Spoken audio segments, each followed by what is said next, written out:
नमस्कार दोस्तों, स्वागत है आप सभी का मेरे YouTube channel politics in depth. तो दोस्तों, आज की वीडियो में हम लोग डिस्कस करने जा रहे हैं डिसेंट्रलाइज्ड प्लानिंग के बारे में। इससे पिछली वीडियोस में हम लोगों ने डिस्कस किया था जो प्लानिंग कमीशंस ने हमारे लिए 5 ईयर प्लान्स बनाए थे, first 5 year plan, second 5 year plan. उसके बाद उससे रिलेटेड जो मेजर डिबेट्स थी उसको भी हमने डिस्कस नहीं देखा है, तो वो उन वीडियोज़ को देखें, क्योंकि जब आप उन वीडियोज़ को देखेंगे तभी आपको जो है आगे की वीडियोज़ समझ में आएंगी। तो चलिए दोस्तों, वीडियो की शुरुआत करते हैं। तो सबसे पहले समझते हैं कि ये जो डिसेंट्रलाइज्ड है ये होता क्या है। इस टर्म को सबसे पहले समझते हैं। देखिए, सबसे पहले हम समझते हैं सेंट्रलाइज्ड क्या होता है। ठीक है, अगर हम बात करें सेंट्रलाइज्ड की, तो सेंट्रलाइज्ड का मतलब होता है कि जैसे किसी एक जगह हमें क्या कर दें, किसी चीज़ को उसके केंद्र के आसपास, उसके सेंटर के आसपास उसको इकट्ठा कर दें, तो ये होता है आपका सेंट्रलाइज्ड। और यहाँ पे क्या लग गया है, डी लग गया है। तो डी यानी कि इसका अपोजिट, यानी कि जब हम क्या करें, इन सब चीज़ों को अलग अलग कर दें। ठीक है, अलग अलग जगह हम उसको लोकेट करते हैं, तो ये हो गया आपका डिसेंट्रलाइज। अब पॉलिटिकल साइंस में डिसेंट्रलाइज का मतलब क्या होता है कि दोस्तों, जब गवर्नमेंट की पावर्स को, ठीक है, जब गवर्नमेंट की पावर्स को, उसके फंक्शंस को, ठीक है, क्या किया जाए कि अलग अलग एरियाज में, ठीक है, अलग अलग लेवल पे डिस्ट्रीब्यूट कर दिया जाए। ठीक है, तो उसको बोलते हैं हम डिसेंट्रलाइज्ड। ठीक है, जैसे कि अगर आपको थोड़ा ध्यान हो तो 10th क्लास में एक चैप्टर है पावर शेयरिंग वाला।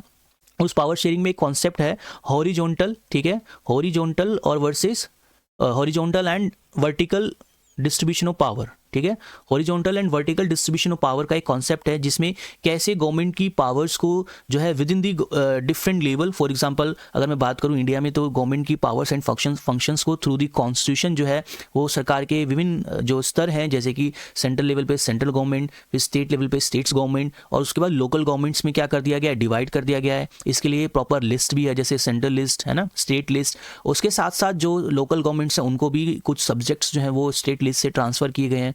और फिर साथ साथ हम देखते हैं कि गवर्नमेंट की पावर का जो डिस्ट्रीब्यूशन है वो आपका लेजिस्लेचर, जिसका काम है लॉ मेकिंग करना, ठीक है, लॉ में अमेंडमेंट्स करना। उसके बाद जब लॉ प्रिपेयर हो जाते हैं तो उसको इम्प्लीमेंट करने की रिस्पॉन्सिबिलिटीज़ जो होती हैं वो एग्जीक्यूटिव की होती हैं। ठीक है, और अगर इसके इम्प्लीमेंटेशन में कुछ प्रॉब्लम है, कुछ टेक्निकल इशू है, या जो इंटरप्शन ऑफ लॉ है, लॉ की अगर कोई व्याख्या है, संविधान की कोई व्याख्या है, या गवर्नमेंट में के डिफरेंट जो पार्ट्स हैं उसमें कोई प्रॉब्लम्स क्रिएट हो जाती हैं, कॉन्फ्लिक्ट्स क्रिएट हो जाता है कॉन्स्टिट्यूशन को लेके, पावर्स को लेके, अथॉरिटी को लेके, तो इन सब चीज़ों के लिए जो है एक हमारा जो सबसे इंपॉर्टेंट ऑर्गन है वो कौन सा है, जुडिशरी है, जिसका काम क्या है कि क्लैरिफिकेशन देना, ठीक है, जस्टिस करना।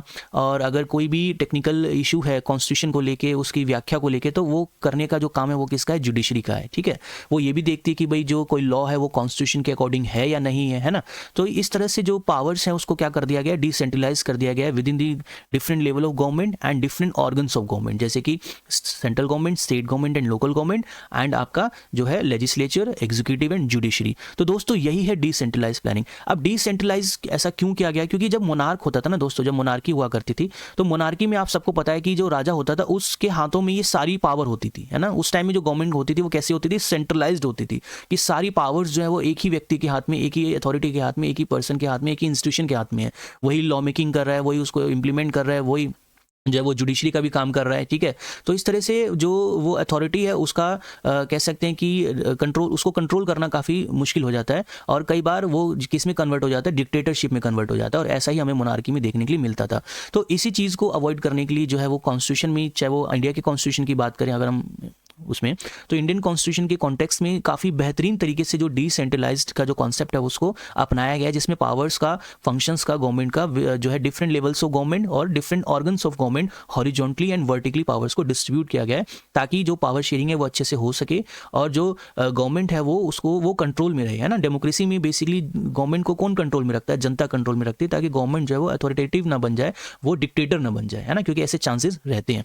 और साथ ही साथ जो डिसेंट्रलाइज है ये इंपॉर्टेंट क्यों भी है, क्योंकि इससे जो डिसीजन मेकिंग होती है ना, उस जो डिसीजन मेकिंग पावर है उसमें जो जनता है उसका जो पार्टिसिपेशन है वो इन्हेंस होता है। जैसे अगर मैं बात करूं जो लोकल जो आपकी गवर्नमेंट है, वो लोकल गवर्नमेंट को पहले कॉन्स्टिट्यूशनल जो स्टेटस था वो नहीं था, बाद में 73rd एंड 74th अमेंडमेंट के थ्रू कॉन्स्टिट्यूशनल जो है स्टेटस दिया गया। क्यों दिया गया, क्योंकि लोकल गवर्नमेंट जो है वो एक तरीके से आपकी ग्रास रूट लेवल गवर्नमेंट है ना, जिसमें जो देश की आम जनता है वो डायरेक्टली इसमें क्या कर सकती है, पार्टिसिपेट कर सकती है, पार्टिसिपेट करती है। अगर हम सेंट्रल गवर्नमेंट की बात करें, स्टेट गवर्नमेंट की बात करें, तो डायरेक्टली जनता उसमें पार्टिसिपेट नहीं कर पाती है। ठीक है, लेकिन अगर लोकल गवर्नमेंट की बात करें तो उसमें जनता सीधे सीधे जो है वो उसमें पार्टिसिपेट करती है, जो डेमोक्रेसी को इन्हेंस करता है। तो डिसेंट्रलाइज प्लानिंग का मतलब ही है कि जब हम पावर्स को क्या कर देते हैं, उसको ट्रांसफर कर देते हैं, डिसीजन मेकिंग पावर्स को ट्रांसफर कर देते हैं कि इसमें सेंट्रल गवर्नमेंट से लेके स्टेट गवर्नमेंट और उसके बाद जो है अलग अलग डिस्ट्रिक्ट्स में, लोकल लेवल्स पे, क्यों, ताकि जो गवर्नेंस है उसका क्या हो, उसको हम बेटर कर सके, है ना, जो लोकल डेवलपमेंट है उसको हम अच्छे से कर सके। ठीक है, जैसे अगर मैं बात करूं आपकी, तो डिसेंट्रलाइज प्लानिंग के फीचर्स क्या क्या हैं दोस्तों।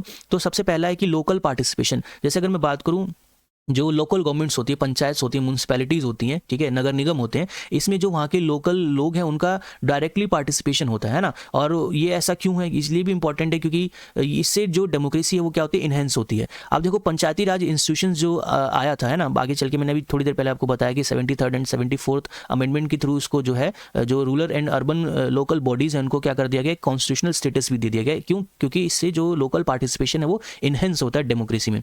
उसके साथ साथ जो सेकंड है स्टेट स्पेसिफिक प्लानिंग। आप देखो स्टेट स्पेसिफिक प्लानिंग बेसिकली क्या, कि allow states and districts to make policies based on the local needs. अब देखो अगर मैं बात करूं प्रेजेंट टाइम में जो सेंट्रल गवर्नमेंट है, अब सेंट्रल गवर्नमेंट बेसिकली कहाँ है, न्यू दिल्ली में बैठे हैं भाई, मान लो पीएम जो है हमारे, और कैबिनेट मिनिस्टर्स, पीएमओ ऑफिस, ठीक है।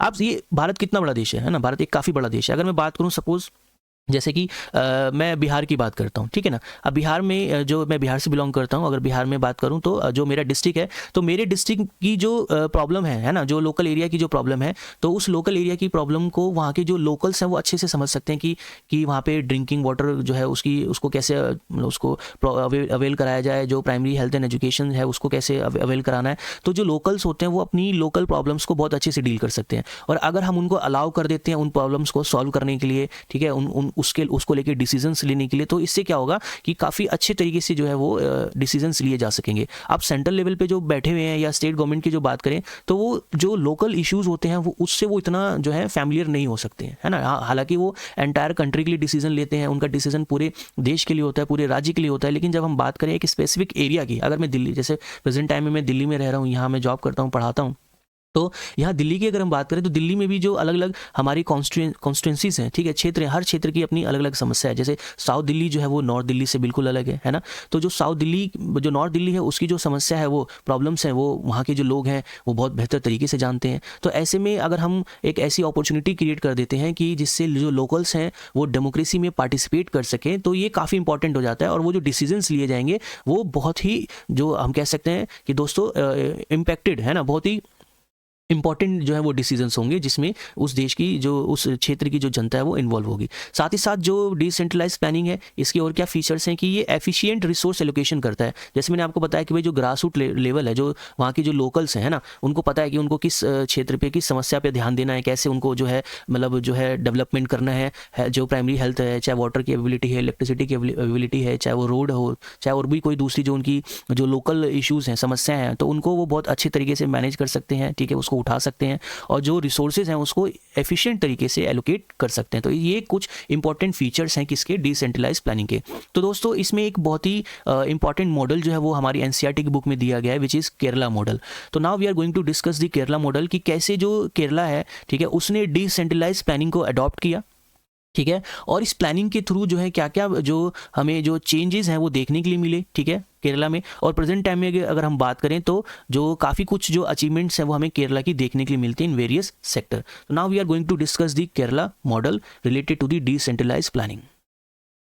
चलो, तो दोस्तों हम बात करने जा रहे हैं अब केरला मॉडल की। तो आप सब जानते हैं, अगर मैं आपको कुछ डेटा के बेस पे मैं बात करूं, क्योंकि केरला मॉडल बेसिकली फोकस्ड है, बेस्ड है किसके ऊपर, डिसेंट्रलाइज प्लानिंग के ऊपर, जिसमें पावर्स का बहुत अच्छी तरीके से जो है वो ट्रांसफर किया गया, डिस्ट्रीब्यूशन किया गया, और लोकल बॉडीज़ हैं जो है वहाँ की, चाहे वो पंचायत हो, चाहे वो म्यूनसिपैलिटीज़ हो, नगर निगम हो, उनको काफ़ी अच्छी तरीके से जो है वहाँ पे इन्हेंस किया गया, उस पर फोकस किया गया है, उनको फंड प्रोवाइड कराए गए हैं, ठीक है, ताकि जो वहाँ के लोकल्स हैं उनका पार्टिसिपेशन डेमोक्रेसी में बढ़ सके और वो अच्छे से डिसीजंस ले सके।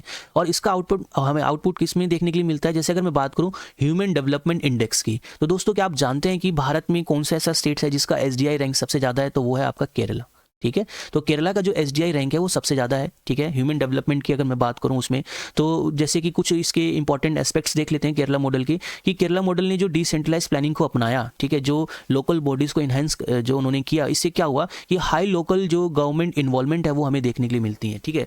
कैसे, अब देखो वहाँ पे जो 35 to 40% जो स्टेट का बजट है ना, 35 to 40% जो स्टेट का बजट है वो किसको दिया गया है, लोकल बॉडीज़ को दिया गया। दोस्तों देखो, आपको पता है कि हमारे देश में कॉन्स्टिट्यूशनल स्टेटस तो लोकल बॉडीज़ को दे दिया गया, पावर्स का भी ट्रांसफर कर दिया गया, लेकिन जो सबसे बड़ी एक समस्या है वो क्या है, बजट को लेके, क्योंकि आप जानते हैं कोई भी इंस्टीट्यूशन जो है वो बिना बजट के काम नहीं कर सकता।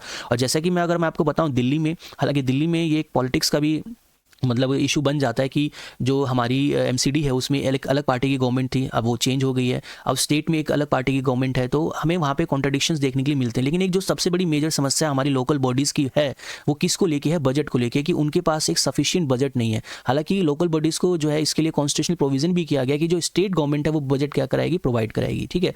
लेकिन जो लोकल बॉडीज़ की जो समस्याएं हैं, ठीक है, उसको ध्यान में रखते हुए जो उनके पास बजट होता है अक्सर उनकी वो कमी होती है, ठीक है। अगर हम बात करें दिल्ली की, तो दिल्ली देखो अपने आप में काफ़ी बड़ी एक जो है नगर निगम है, सबसे बड़ा नगर निगम मुंबई है, BMC है, ठीक है। उसके बाद अगर हम बात करें तो दिल्ली का नंबर आता है। दिल्ली के पास जो MCD है उसके पास काफ़ी अच्छा खासा बजट है, लेकिन फिर भी दिल्ली की पॉपुलेशन को देखते हुए, उनकी समस्याओं को देखते हुए काफ़ी जो प्रॉब्लम्स है वो हमें देखने के लिए मिलती हैं। जैसे कि आपने देखा हो कि जो कर्मचारी हैं उनको प्रॉपर सैलरी नहीं मिल पा रही है, 4-4, 5-5, 6-6 महीने में उनको सैलरी मिल रही है, तो वो गुस्से में अपना विरोध दर्ज कराने के लिए कूड़े को सड़क पर फेंक देते हैं। हालांकि ऐसा नहीं होना चाहिए, लेकिन फिर भी जब एक आप समझ सकते हैं कि अगर आपको 5 महीने से 4 महीने से सैलरी नहीं मिल रही है तो आपको आपकी फैमिली चलाने के लिए कितना जो है वो प्रॉब्लम को फेस करने के लिए मिलेगा। तो दोस्तों मैंने आपको एग्जांपल दिया क्यों है, ये आपको एग्जांपल दिया है समझने के लिए कि बजट कैसे इंपॉर्टेंट है।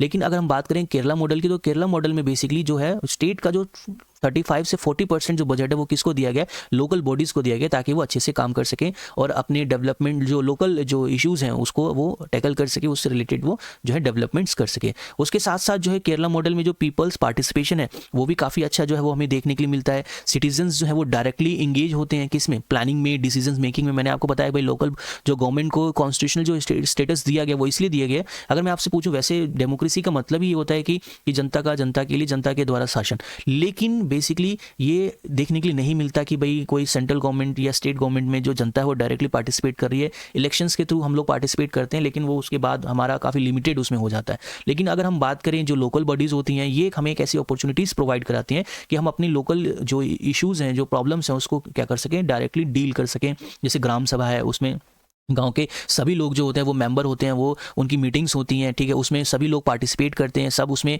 जो अपने इश्यूज़ हैं उसको डिस्कस करते हैं और मिलके जो है डिसीजंस लेते हैं। तो दोस्तों देखो कैसे ये एक इंपॉर्टेंट हो जाता है डेमोक्रेसी में। अगर देखें तो अगर एक सच्ची डेमोक्रेसी की, एक ट्रू डेमोक्रेसी की बात करूँ तो वो लोकल बॉडीज़ ही हैं, ठीक है। और शायद इसी को ध्यान में रखते हुए जो हमारे गांधी जी थे, तो उनका भी यही मानना था कि जो गाँव है, जो हमारी जो लोकल बॉडीज़ हैं, उनको क्या किया जाना चाहिए, उनको स्ट्रॉन्ग किया जाना चाहिए, उनको इन्हेंस किया जाना चाहिए। अगर उनको इन्हेंस किया जाएगा, लोकल बॉडीज़ को जो है मतलब इंप्रूव किया जाएगा, गाँव को जो है डेवलप किया जाएगा, ठीक है, वहाँ के लोगों को जो है डिसीजन मेकिंग पावर दी जाएगी, तो देश का भी क्या होगा, विकास होगा। ऐसा गांधी जी का मानना था और आगे चल के हमने उसको इंप्लीमेंट भी किया through the 73rd and 74th constitutional amendment. तो इससे क्या होता है, डिसीजन मेकिंग में जो पीपल्स पार्टिसिपेशन है वो बढ़ता है। उसके साथ साथ जो लोकल इश्यूज़ हैं वो अच्छे से जो है वो लोकल जो लोग हैं वो उसको डील कर पाते हैं।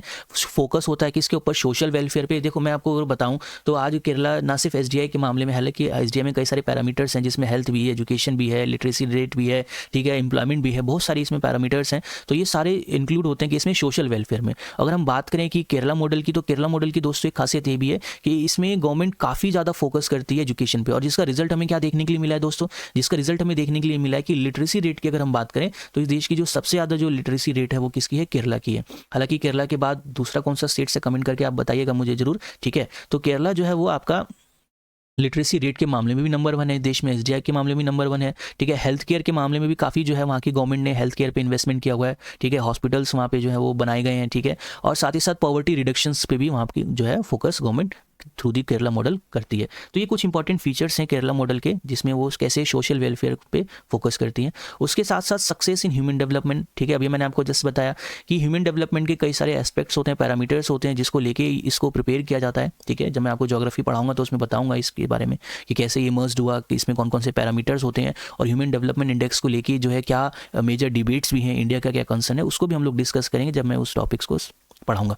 आप देखो ह्यूमन डेवलपमेंट में भी काफ़ी अच्छा खासा काम जो है वो केरला में हमें देखने के लिए मिलता है। हाई लिटरेसी रेट है, बेटर हेल्थ केयर फैसिलिटीज़ हैं, और पॉवर्टी भी जो अगर हम कंपेयर करें तो वो हमें काफ़ी कम देखने के लिए मिलती है। अब कंक्लूजन क्या है, देखिए केरला मॉडल बेसिकली हमें क्या दिखाता है, केरला मॉडल हमें दिखाता है कि कैसे हम जो पावर्स हैं उसको डिसेंट्रलाइज करके, कैसे हम जो हमारी लोकल बॉडीज़ हैं उनको इन्हेंस करके, जनता को का पार्टिसिपेशन जो है वो डेमोक्रेसी में बढ़ा के थ्रू दी लोकल बॉडीज़ जो है हम गवर्नेंस को क्या कर सकते हैं, इंप्रूव कर सकते हैं, इन्हेंस कर सकते हैं। और दोस्तों यही एक सच्ची डेमोक्रेसी है। और जब पार्टिसिपेशन जनता का बढ़ेगा तो क्या आएगी, जो है वो रिस्पॉन्सिबिलिटी आएगी, अकाउंटेबिलिटी आएगी। और जब रिस्पॉन्सिबिलिटी और अकाउंटेबिलिटी आएगी तो इससे जो देश का डेवलपमेंट है, जो देश का विकास है, वो क्या हो सकेगा, बूस्ट हो सकेगा, वो क्या हो सकेगा, इन्हेंस हो सकेगा। जब हम क्या करेंगे, जो लोकल कम्युनिटीज़ हैं उनको डिसीजन मेकिंग में क्या करेंगे, ज़्यादा से ज़्यादा इन्वॉल्व करेंगे। तो दोस्तों ये था डिसेंट्रलाइज प्लानिंग, जिसमें हमने इसके बारे में डिस्कस किया, समझा कि डिसेंट्रलाइज प्लानिंग होता क्या है, ठीक है। और इसमें हमने एक रेफरेंस देखा केरला मॉडल का, कि कैसे केरला मॉडल ने डिसेंट्रलाइज प्लानिंग को अडॉप्ट करके एक सोशल वेलफेयर जो डेवलपमेंट है उसको इन्हेंस किया है।